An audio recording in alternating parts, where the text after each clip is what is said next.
put the drop on you, kid, now I got you. You got the heart to get busy without your crew.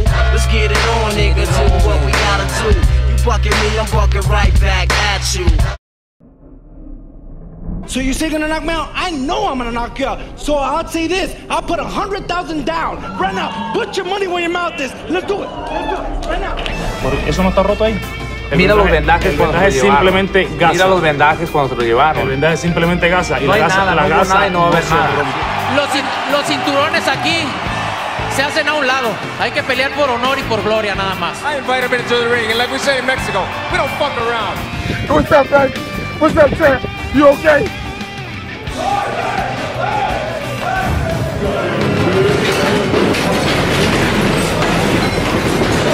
You couldn't fight worse shit. You couldn't fight worse shit. Don't whoop me, motherfucker. You went there with a motherfucking cab driver. You let me know how you want to do this because I want it, yeah? If Davey don't fight me, I'm telling you, God's honest truth, yeah?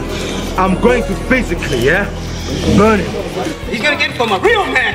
That's bullshit, baby. When it's all said and done, there's only two motherfucking Mayweathers that count. Roger Mayweather and Floyd Mayweather. And motherfucker, I'm not no junior.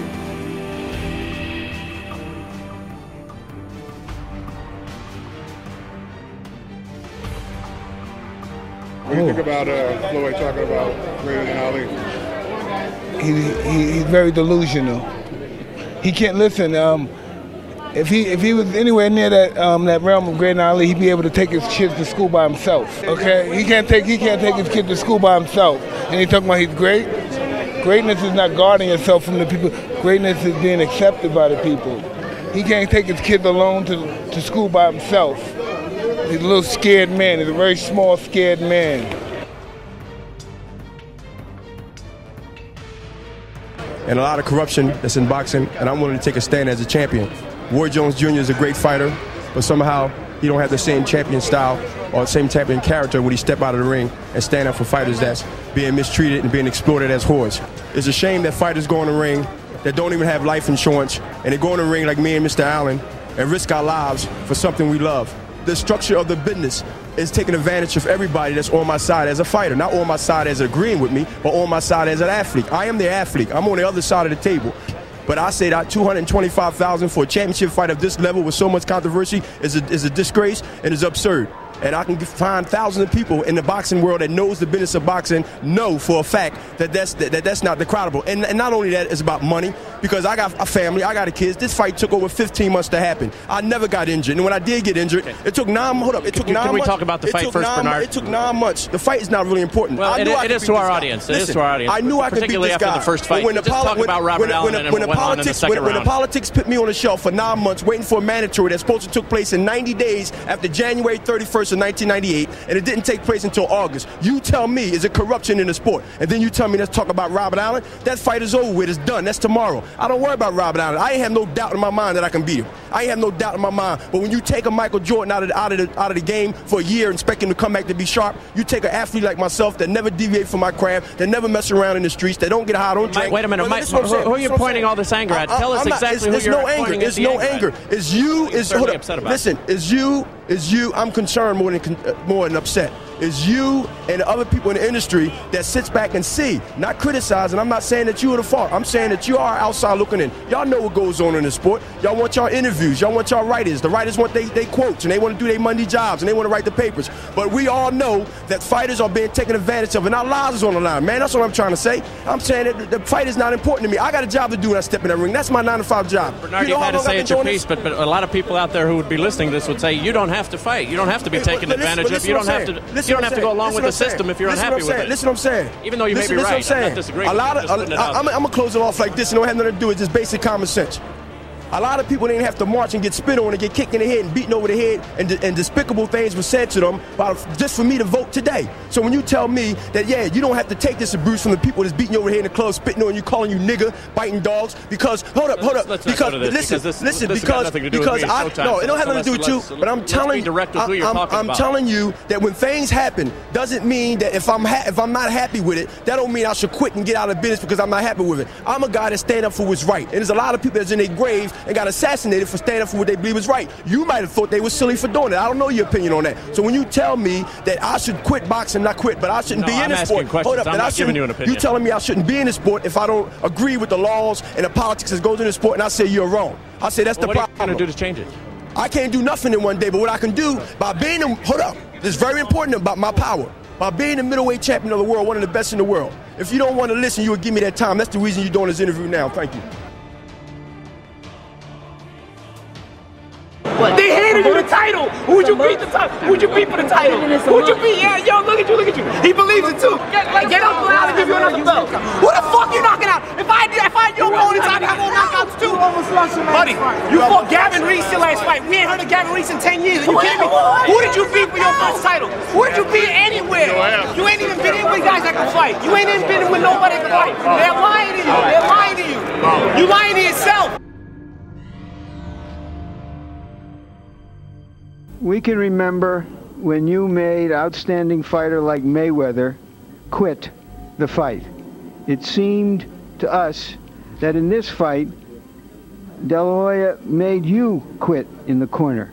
Are you disappointed in that, or did your handlers not allow you to come out? Nosotros nos recordamos de la pelea que tú tuviste grande, especialmente con Mayweather, que lo hiciste que se rajara en la esquina. ¿Esta vez te rajaste tú en la esquina o fue que tú...? ¡Bullshit! Espera.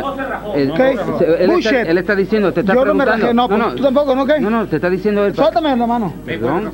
No. Que si la esquina... Yo nunca me rajé. No, eso es lo que te pregunta. Tú, no es lo que dijo. Tú no estás transmitiendo, eso es lo que preguntó. No estás traduciendo lo que yo estoy diciendo, ¿ok?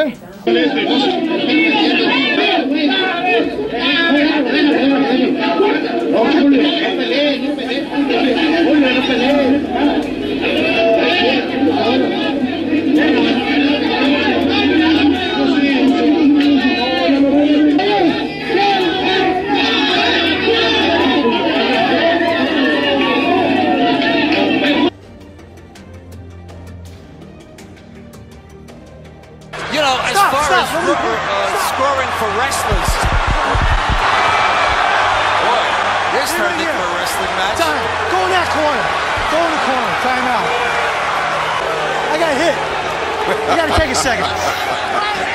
The ref said he got hit. I got intentional fouls. I am not going to allow this. You're instigating a lot of this, and I'm not putting up with it. Not only that, you're hitting me. Okay? So stop. Stay right there. We're not done. Stay right there. 2 points. Unsportsmanlike conduct. 2 points. Unsportsmanlike conduct. Max. 2 points. Unsportsmanlike conduct. You ready? 2 points. Unsportsmanlike conduct. 2 points. Unsportsmanlike conduct. 2 points. Okay? Stay back. Stop. I know, relax. I'd like to fine both of them. You determine what it is. Okay? Okay, I just want you both to know I've recommended fines. If I have to disqualify you guys, nobody's getting paid. We understand each other? We understand? Okay? Knock this shit off. Okay? Go back.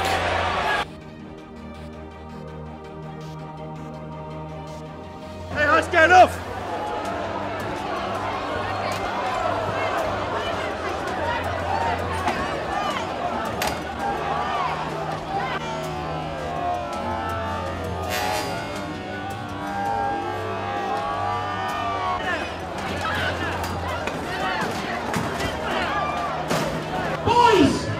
Let's calm down, get out of there, pull back, and let's calm the fuck down.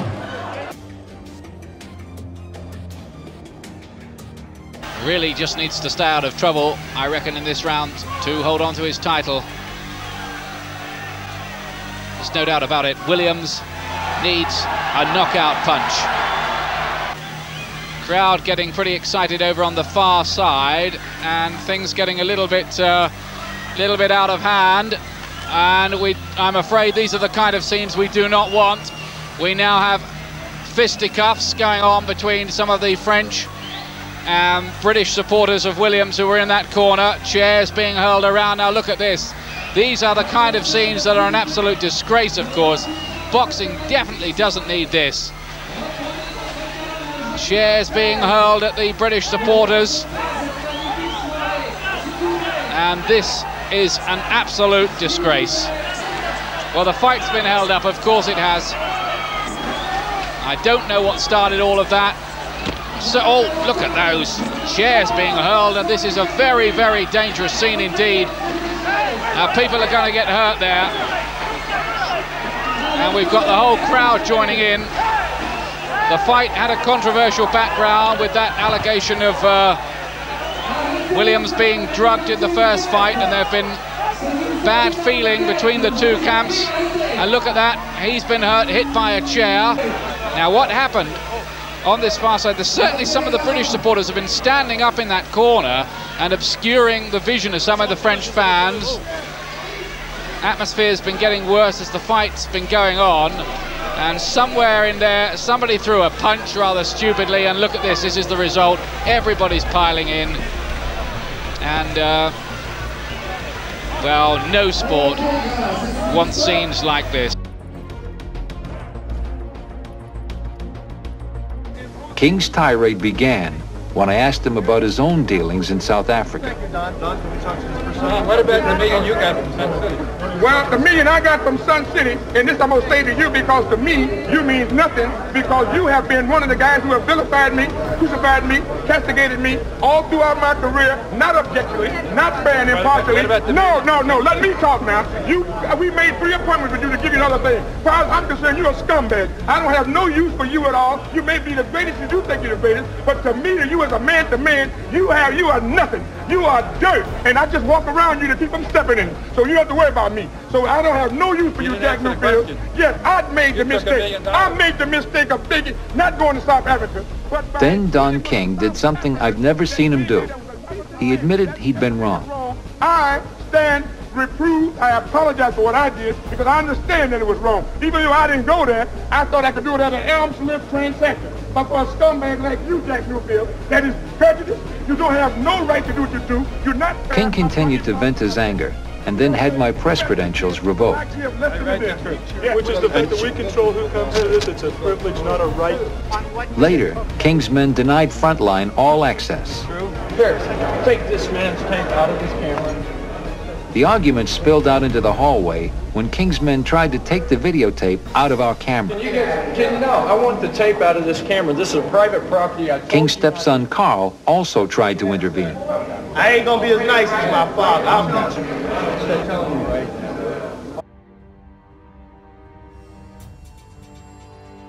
You said he's been calling you out on social media? For 2 years he's been following me, talking nonsense, and then all he said is nice things since he's got here. He's lulling everybody into a false sense of security. BJ Flores isn't this nice guy that he's trying to paint out he is. He's a clown and a mouthy idiot from over the water. Jab, Tony, and it will come. Oh, beautiful shot! And that looked a finisher from Tony Bennion. And already the war of words begin with David Hay. And the emotions coming out.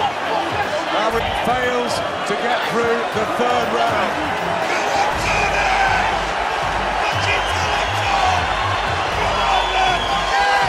He's been conning the British public since this pathetic comeback of his.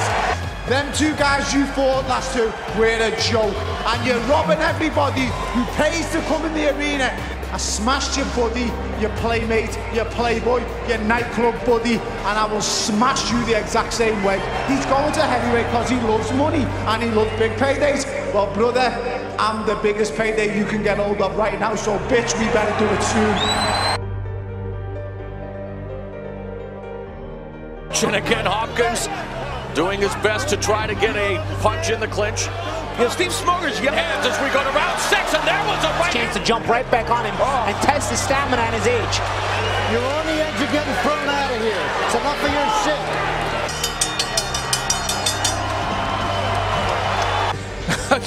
And he'd also hit.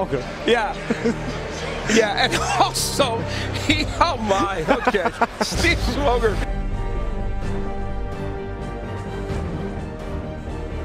Good left hit.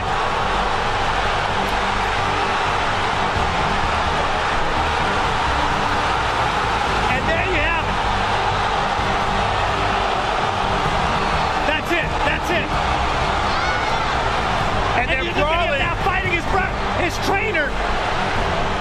getting ugly.